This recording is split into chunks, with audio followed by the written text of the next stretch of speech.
healthy and vivo desde el zonte aquí en la costa de El Salvador. Estamos aquí con la 12ª edición de Copa Hyperion.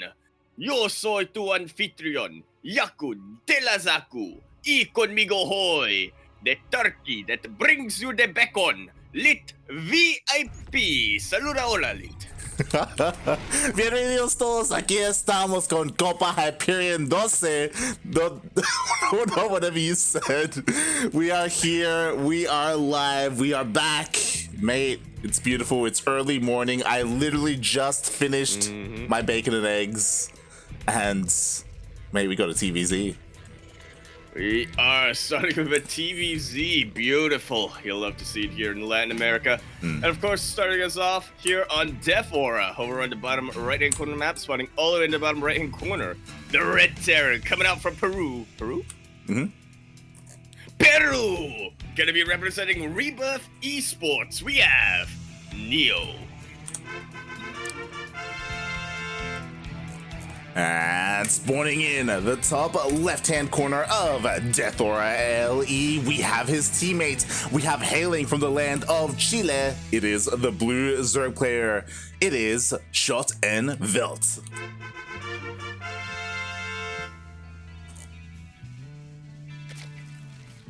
Man, we really picked the right series to start off with. Of course, NeO. You know, recently he was in Llama Cup, had a pretty good showing, but if my memory serves me correctly, ended up falling to Ryu. El Condor pasa. I mean, mate, El Condor was the big bird in that tournament. He was. But I gotta say, as much as my Terran bias is coming out a little bit here, having laddered the end of the season, I'm gonna be looking more at ShotnVelt because I feel like I haven't seen him around at all. I've never seen him. I have no idea who he was. Picked up by Rebirth. Yeah, that's why I messaged him before, in the lobby. I was like, "Yo, where you from?" He's like, "Yo, I'm from Chile." I'm like, "Damn, okay." Yeah, I have not seen him compete before, but he is Masters 1, so he is up there. And as you said, he is a part of the new team, Rebirth. It's almost like they're reborn. Yeah. Almost. Though. Not literally. They're not literally reborn. I mean, kind of. There is a bit of a backstory because Rebirth used to be a StarCraft 2 team back in the day, back in like 2011, 2012. And then that's right. This was during. I don't remember his name, but there was a Peruvian player that went to BlizzCon. I think that was Phoenix. Phoenix, that's the one. There you go. But yeah, like Rebirth was definitely established in the scene. Then they left. Again, it's been many years since then. But due to the Rebirth tournaments that have been running and the success of them, like they felt worth it to invest into the scene and even make their own team again. They realized the stonks to be made. Exactly. Just like GameStop?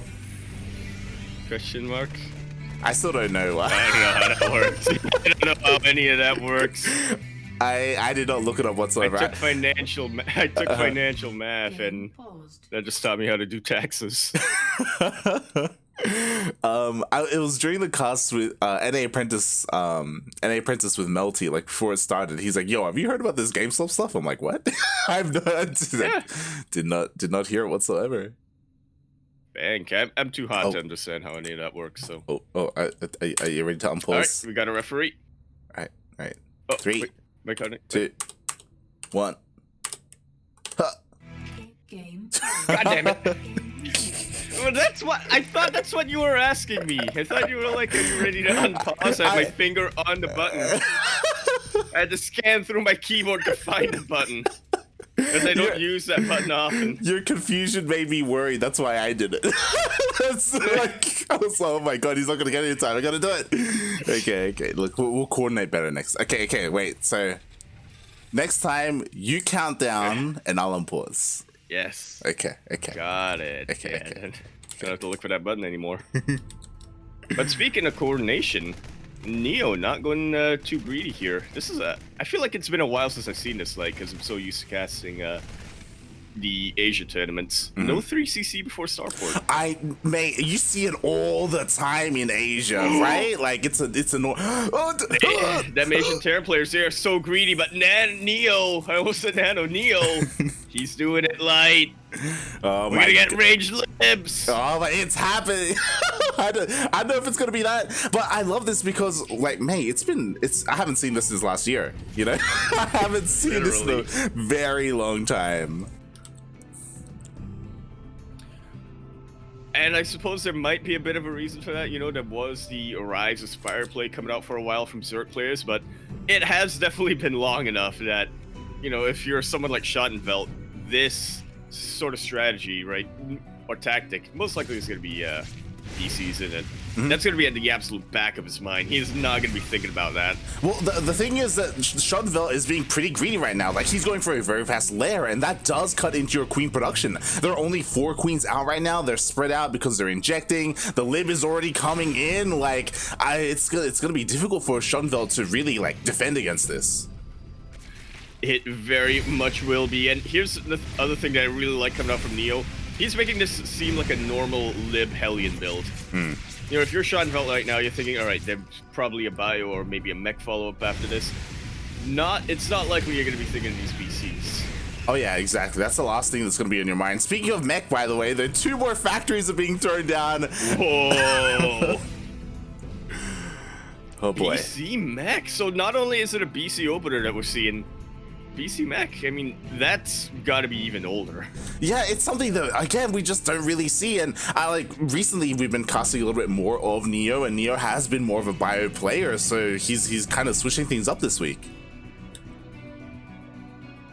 His flight with the Condor, it changed him. It did. Oh my god, the wall! We get changing into a wall! Zerglings get beautiful, and the BC gets revealed! Ooh, the BC does get revealed. Oh, there are only going to be a couple of seconds while these things buy time before the BC teleports across the map. Immediately, spores get started. Oh, and these queens are so far off creep light. ShotnVelt, he took the bait. He took the Hellion bait. Oh, that he did. There we go. The BC immediately teleports into the main base. There are no queens here whatsoever. Even the lib coming back in. Somehow managing to evade that Spore Crawler range. 5 of these drones are, in fact, going to go down. Not too bad, but definitely not as terrible as it could have been for ShotnVelt here. Oh, actually managing to trap the BC. There's no TP. Still on cooldown. Okay. There's plenty of room here behind the base. The BC does manage to escape. But what is important is that, okay, so ShotnVelt did go for that earlier lair. We do have the Spire on the way, but I believe, no, it has not been spotted quite yet.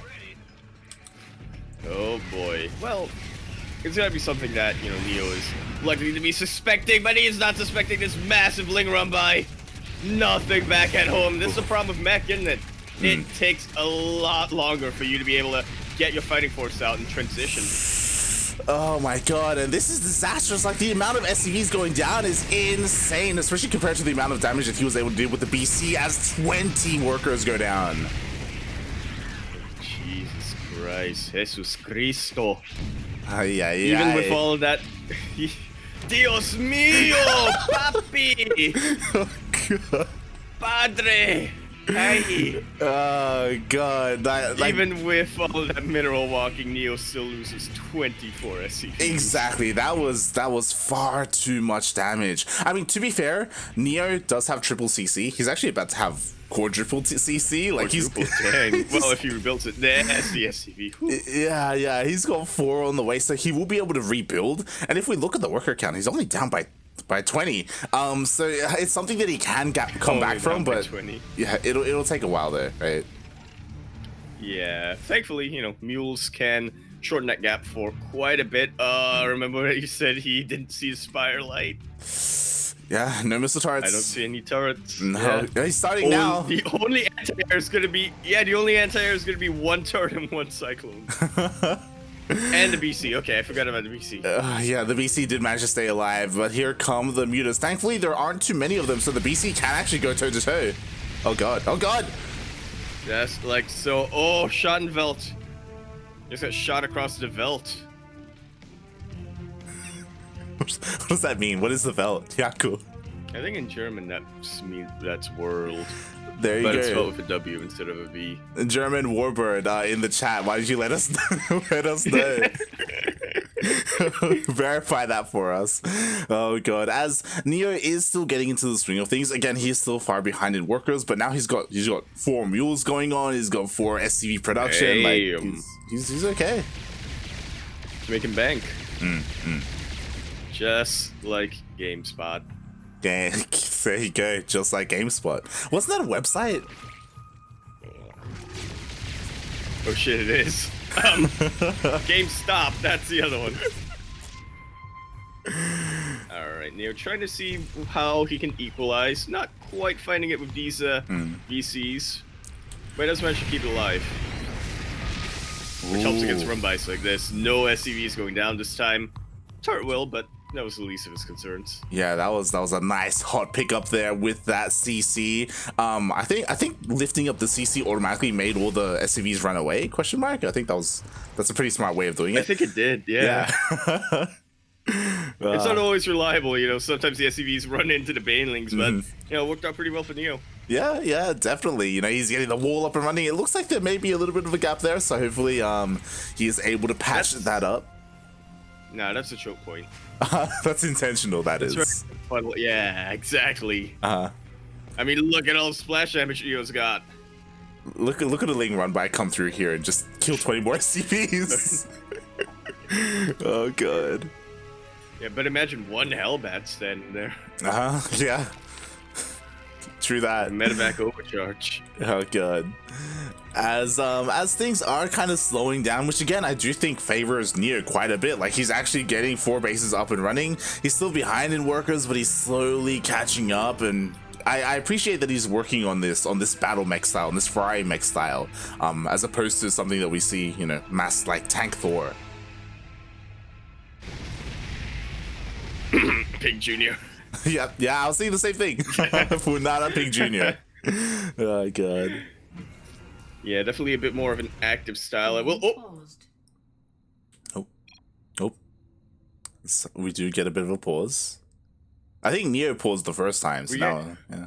Yeah. So now there's still a decent amount of pauses available for both of our players. I'm counting down this time, aren't I? Yeah. Yeah. What can I verify? Yaku said Welt equals world.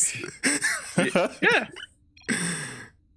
So you have Herr Welt wide. Okay. Go for it.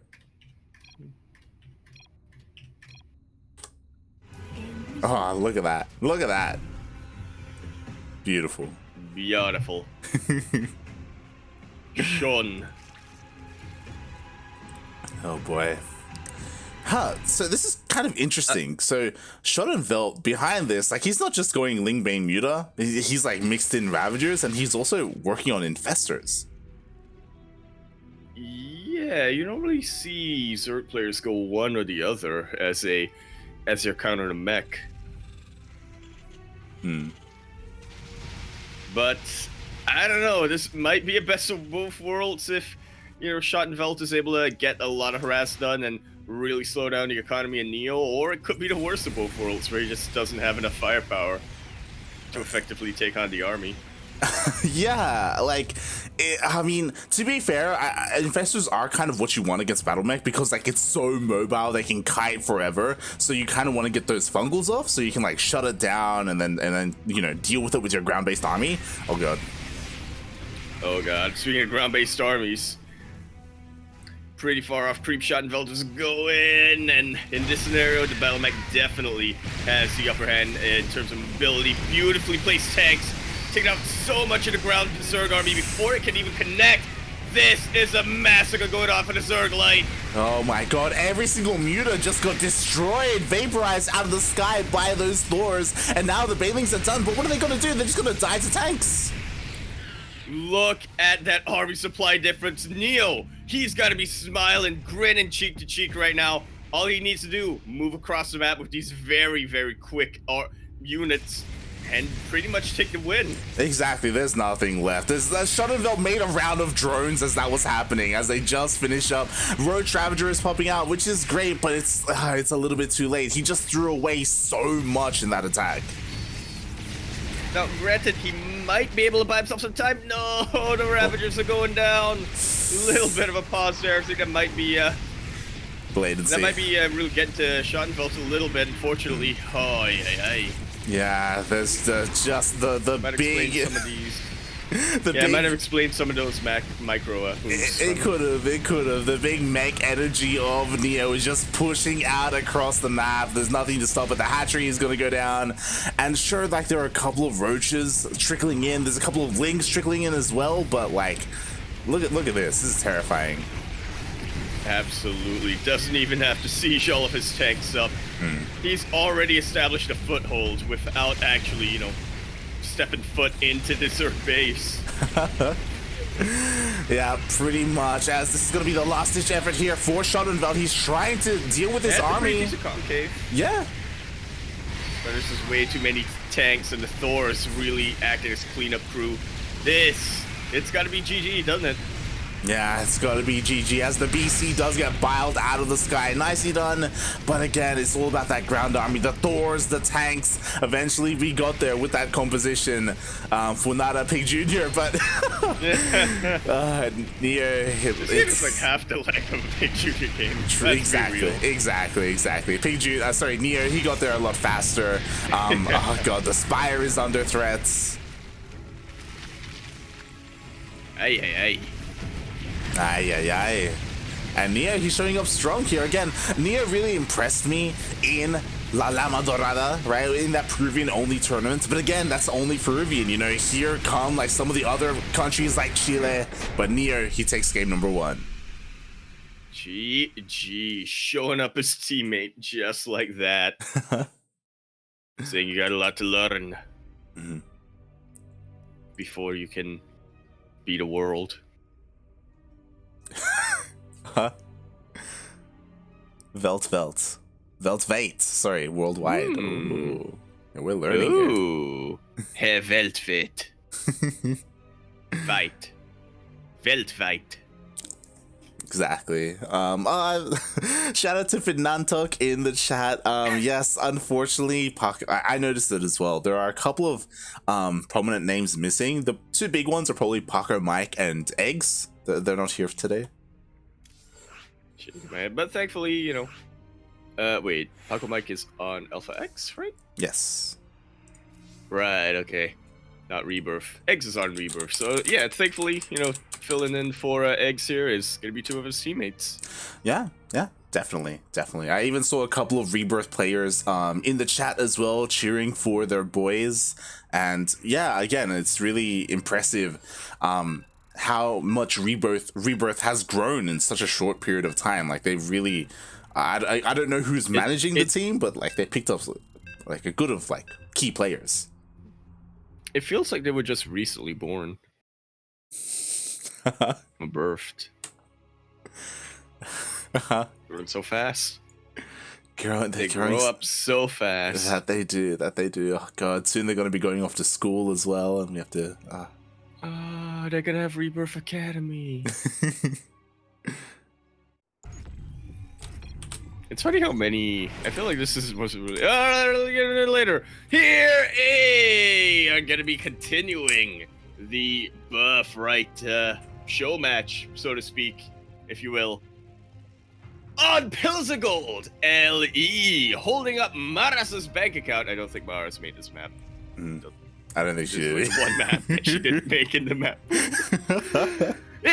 the top right-hand corner of the map, so I guess it's... Holding down? Question mark? In the top right-hand corner of the map, spawning all the way in the top right-hand corner. The Red Terran player coming out from the land of Peru. He is a contender for them llamas. Gonna be representing Rebirth Esports. We have NeO. And spawning in the bottom left-hand corner of Pills of Gold LE, we have the Chilean Zerg player, the blue Zerg, also representing Rebirth Esports. It is ShotnVelt.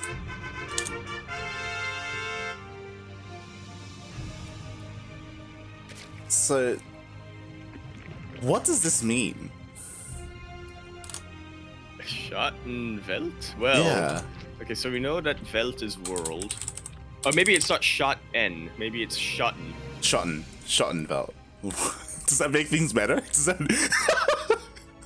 give us more insight? I thought I was being deep. Oh god.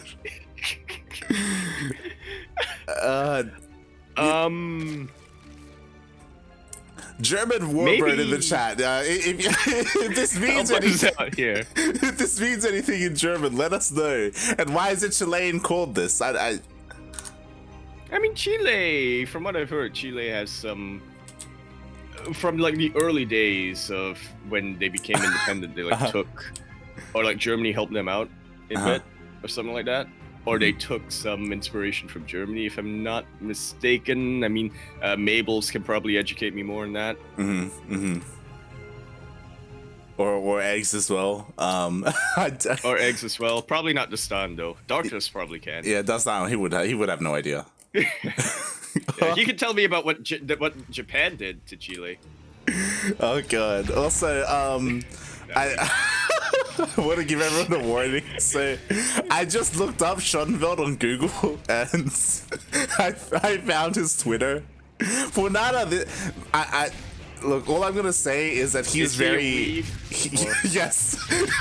Yes. That's Alright, so the sun probably can tell me about it. Oh god. Shout out to Vortex, the admin of this tournament. Very much like ShotnVelt here. Both lambs? Yes, both lambs.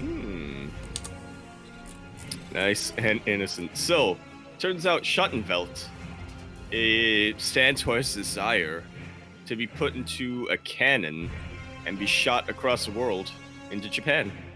Mr. Worldwide. Yeah. Herr Weltweit. There you go. Oh my god, as a couple of interesting things are happening right now. So, ShotnVelt, he has not gone in for an Overlord Scout quite yet. We do have Overlord Speed on the way. Not just that, we have a Roach Warren. Interesting. Yeah, pretty quickly coming up. A third base is on the way, but considering it is Pillars of Gold Light, I do not expect him to be saturating that for a little while. I just love how NeO's playing this out because it feels like ShotnVelt is going straight into Roaches because NeO played Mech last game, right? So like, it's difficult to make Lingbane work against that sort of thing. But NeO, he's going for a 1-1-1 opener into Banshees, and Banshees are so ideal against, or much more ideal against Roaches. They absolutely are. You know, BCs are going to take way too long to make. Liberators, so Roaches can always skirt around the edges of them liberation zones. ShotnVelt did get a very nice scout this time, though. Good eyes on that Cybercore. The other one. That's how often I make fusion cores when I play. That's how often we see fusion cores nowadays. Yep, that Cybercore is on the way, but it did get scouted this time, so ShotnVelt should be on top of his Queen production, as well as his Spores. Yeah, I mean, you mentioned how it's really nice that Banshees are being made here against Roaches, but I'm also really liking ShotnVelt. You know, he's gotten a lot more opportunity. Oh, this is pretty troublesome for him, though. There's nothing here, mate. There's nothing in the main base. He's just gonna dive right in.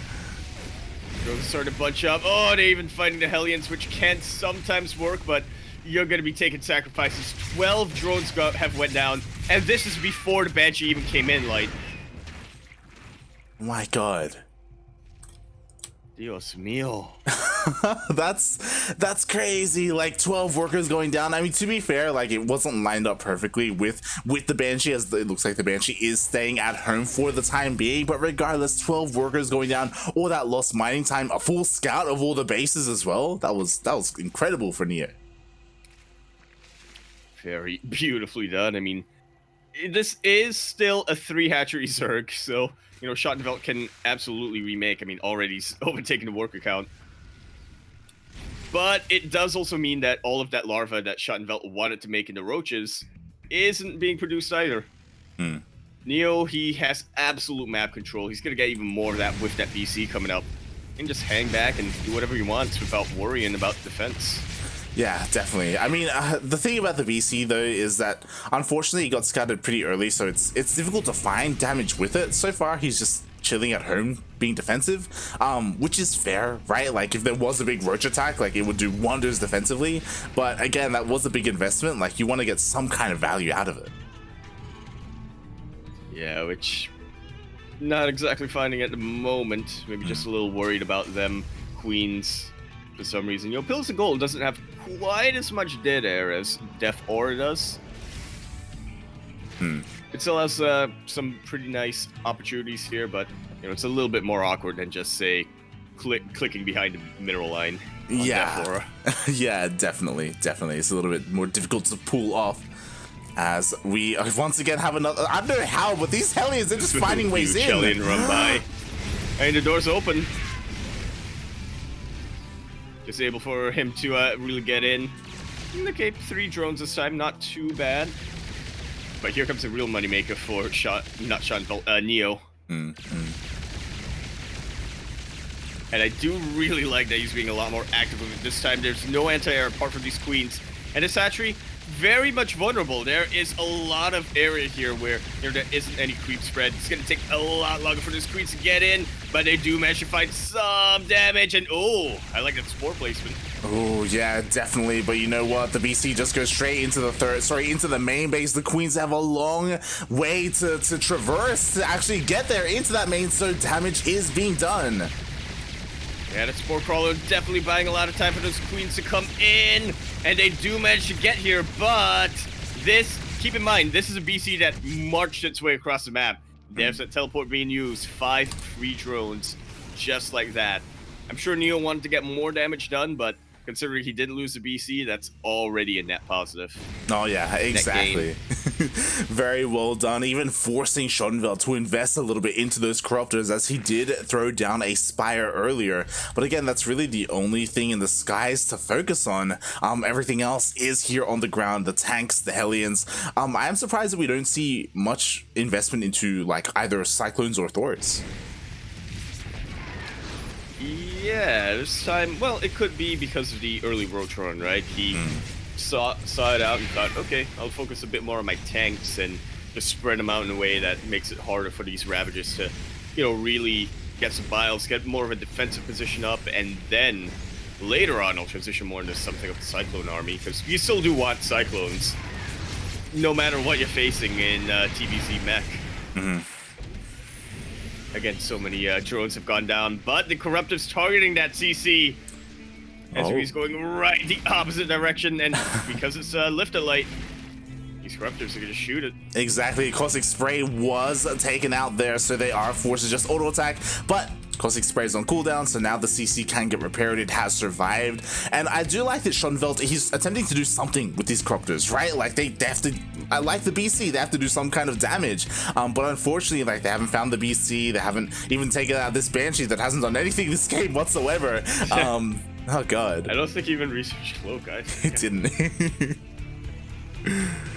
Well, you know, if it's nothing but roaches left, if it's 1 roach versus 1 Banshee Light at the end of the game, you're gonna have to favor the Banshee.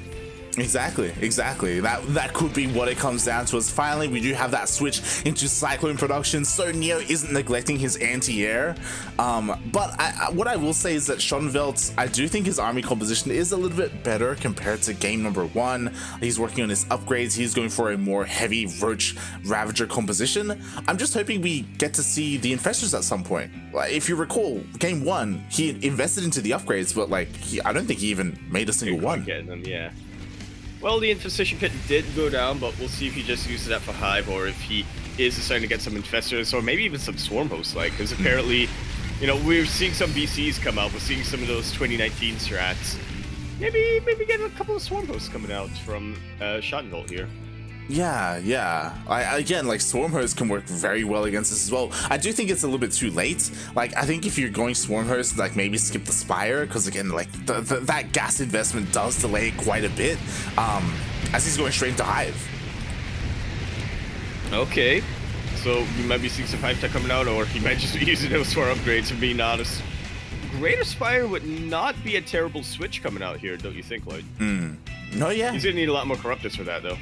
He will, but eventually I feel like Broodlords would be amazing, especially because like the anti-air is very limited. Like sure there are Cyclones, but they have to get relatively close to the Broodlords. Oh god, all these Roaches are gonna get taken out though. Yeah, Blue Flame and Maglev really... No, he doesn't have Maglev yet, actually. I'm now noticing. Yeah, he's only researching now. This goes to show you the power of those initial Cyclone shots.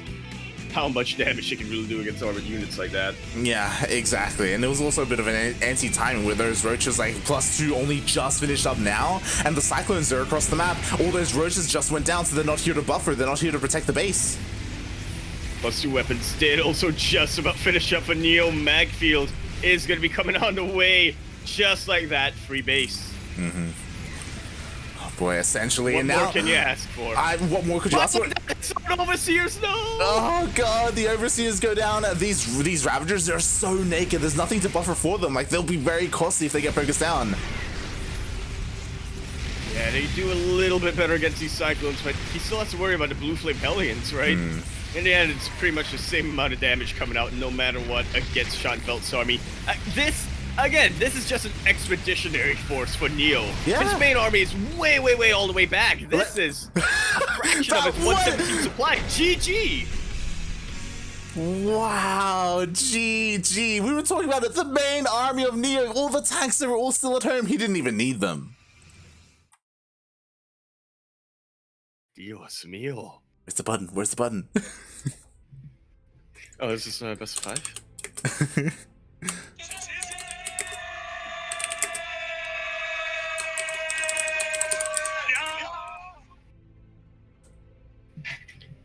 And I thought this might be a best of 5 since we have about half of the participants.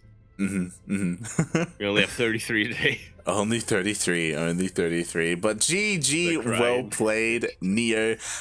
It's a bit of a shame that, of course, you know, it was a bit of a team kill, but regardless, one of these Rebirth players will be moving forward. Exactly, carrying that Egg's torch. Carrying that torch for El Muerto. Exactly. Oh god, and you slipped up on the name a little bit before, but I think there's a reason for it. Of course, NeO, he moves on, and he's going to be facing the Protoss player, Nano.